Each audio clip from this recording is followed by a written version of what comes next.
Welcome back students. I am your English trainer Shiv sir. मैंने आज आपके लिए एक स्ट्रक्चर बनाया है जिससे कि आप इंग्लिश बहुत आसानी से बोल सकते हैं, चाहे वो कोई भी टेंस हो, वॉइस हो या कोई भी आउट ऑफ टेंस हो। बहुत सारे स्ट्रक्चर्स होते हैं जो हमें बोलना है। सिंपल आज मैं एक आपको थोड़ा सा ट्रिक बता रहा हूँ कि आप कैसे और भी सेंटेंसेस को क्वेश्चन कर सकते हो और उसका आंसर कर सकते हो। इंग्लिश बोलने के लिए जरूरी क्या है? इंग्लिश बोलने के लिए जरूरी है आपका मुंह खुलना, आप क्वेश्चन करना ताकि सामने वाला आंसर दे, या कोई क्वेश्चन आपसे करे तो आप उसका आंसर बेहिचक बेधड़क दे सकें। ऑलराइट, तो सिंपल प्रेजेंट टेंस में आज मैं आपको कन्वर्सेशन करवाने वाला हूं कि आप बात कैसे करेंगे only in simple present tense. But इसी के आधार पर आप बाकी टेंसेस में भी क्वेश्चन कर सकते हैं, वॉइस में कर सकते हैं, मोडाल्स में कर सकते हैं, जितने भी स्ट्रक्चर्स हैं। जैसे मुझे अरवल जाना है, मुझे पटना जाना है, मुझे दिल्ली जाना है, मुझे अमेरिका जाना है, बहुत सारे ऐसे सेंटेंसेस होते हैं। But now I am talking about only simple present tense. So guys, look at the board. Conversation in simple present tense. Simple present tense में बात कैसे करें? Asking question. What? Asking question. Question पूछना कहाँ पे? Simple present tense में किसके लिए? For positive and negative statements. यानी पॉजिटिव और निगेटिव स्टेटमेंट जब हमें देना होता है, कुछ बताना होता है, तो उसमें हम क्वेश्चन कैसे करें और उसका आंसर कैसे दें। सबसे पहले मैं आपको बताऊंगा कि इसका यूज क्यों करना है, यानी सिंपल प्रेजेंट टेंस का हम यूज करते क्यों हैं। Simple present tense is used to express regular habit. Simple present tense is used to show regular habit, to express permanent action, permanent habit. Alright, यहां लिखा हुआ है टू एक्सप्रेस प्रेजेंट हैबिट, यानी प्रेजेंट में habit आपकी आदत को show करता है। जैसे तुम देर से उठते हो, क्या तुम रोज फुटबॉल खेलते हो, इस तरह के सेंटेंसेस होते हैं। परमानेंट एक्शन, जो ये परमानेंट एक्शन को शो करता है, मैं रोज स्कूल जाता हूं, क्या तुम रोज न्यूज़पेपर पढ़ते हो, क्या पानी बहता है, क्या हवा बहती है, इस तरह के सेंटेंसेस आप परमानेंट एक्शन में यूज कर सकते हैं। जनरली ये सेंटेंसेस काफी सारे टीचर्स पहले बताते हैं या बताते आए हुए होंगे कि जिसके लास्ट में ता है, ती है, ते है आ जाएगा, वो सिंपल प्रेजेंट टेंस का सेंटेंस होगा। बट कहीं कहीं ये चीजें नहीं होती हैं। अब प्रधानमंत्री कल यहाँ आएंगे, ये सिंपल प्रेजेंट टेंस में बनेगा, लेकिन सेंटेंस से ताती ते तो नहीं लगा हुआ, इसमें गागी की लगा हुआ कि प्रधानमंत्री कल यहाँ आएंगे। ऑलराइट, तो ये फ्यूचर टेंस है, मगर इसका जो इंग्लिश होगा वो हमारा क्या होगा? The prime minister comes here tomorrow. इस पे मैं सेपरेट वीडियो आपको बना के दूंगा अपने नेक्स्ट टाइम। अब इस पे ध्यान देते हैं। अब हमें सिंपल क्वेश्चन करना है, सिर्फ किसके लिए? पॉजिटिव और निगेटिव स्टेटमेंट के लिए। ये पहला हमारा प्रोसेस है, ये पहला स्टेप है। हमने फर्स्ट स्टेप आपके लिए दिया है, तो आप बहुत आसानी से इंग्लिश को आप पकड़ सके, इंग्लिश बोल सके। बहुत आसान है। आप देखिए, डू, इसमें हेल्पिंग वर्ब का यूज करते हैं, डू और डज। डू और डज। अब सवाल ये उठता है कि डू का यूज हम किस किस सब्जेक्ट के साथ करें। तो जिसके बारे में हम बात करते हैं एक सेंटेंस में, वो सेंटेंस का सब्जेक्ट कहलाता है। अब सब्जेक्ट हमारा डू के साथ हमेशा आई आएगा, यू आएगा, वी आएगा, दे आएगा, और कोई भी प्लूरल सब्जेक्ट का हम यूज कर सकते हैं, यानी एक से ज्यादा जब हो गया प्लूरल हो गया। और उसी तरह डज का यूज ही के साथ करेंगे, शी के साथ करेंगे, इट के साथ करेंगे। कोई एक नाम यानी सिंगुलर सब्जेक्ट, नाम अगर कोई एक नाम हो तो सिंगुलर सब्जेक्ट में आएगा, अगर दो नाम हो गए तो वो प्लूरल सब्जेक्ट हो जाएंगे।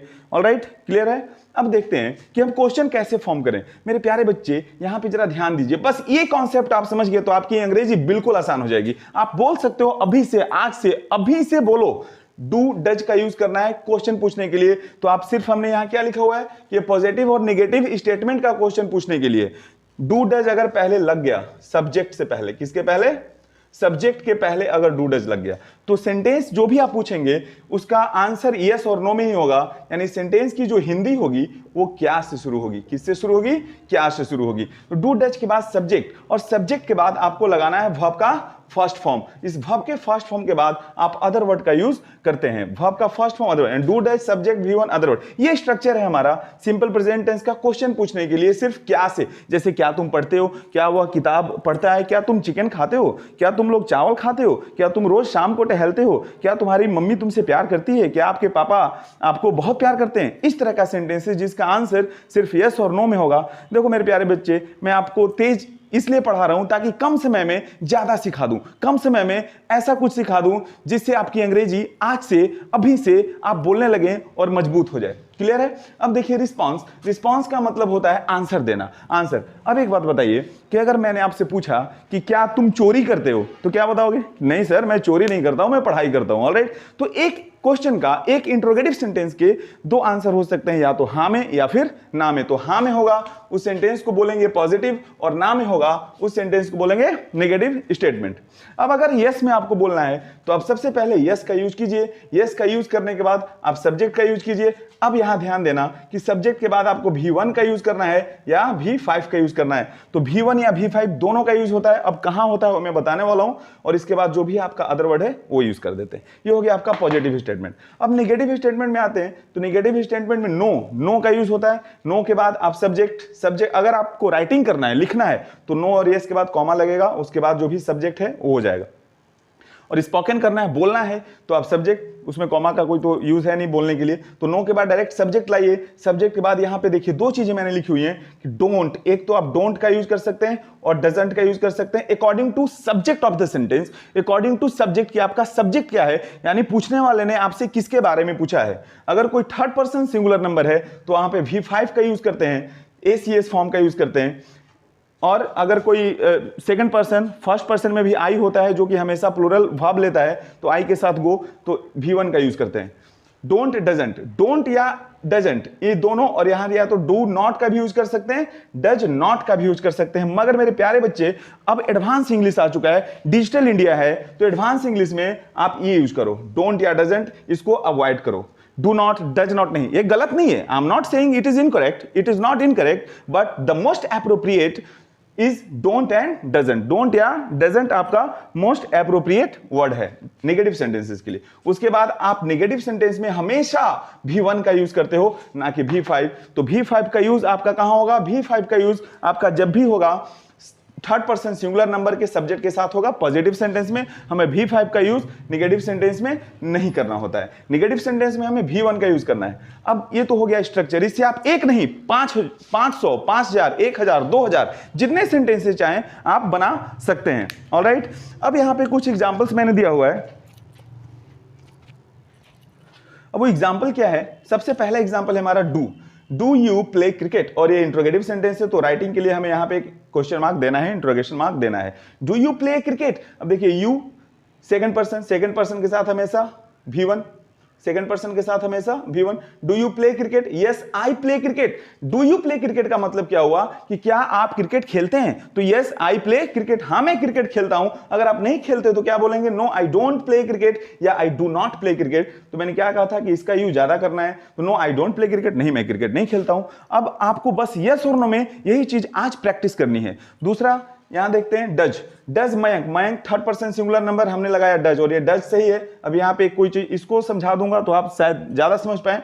यस ही रीड्स बुक, मैंने लिखा है कि डज मयंक रीड बुक्स, क्या मयंक किताबें पढ़ता है? मान लो कि कोई एक लड़का है मयंक, और उसके फादर से कोई थर्ड पर्सन बात कर रहा है कि क्या आपका लड़का किताब पढ़ता है? तो क्या बोलेगा कि does your son read book, does your son read book, क्या आपका लड़का किताब पढ़ता है? तो उसके पापा क्या बोलेंगे कि हाँ भाई पढ़ता है, उसको पढ़ने आता है। तो यस ही रीड्स बुक। अब ये ही क्या है?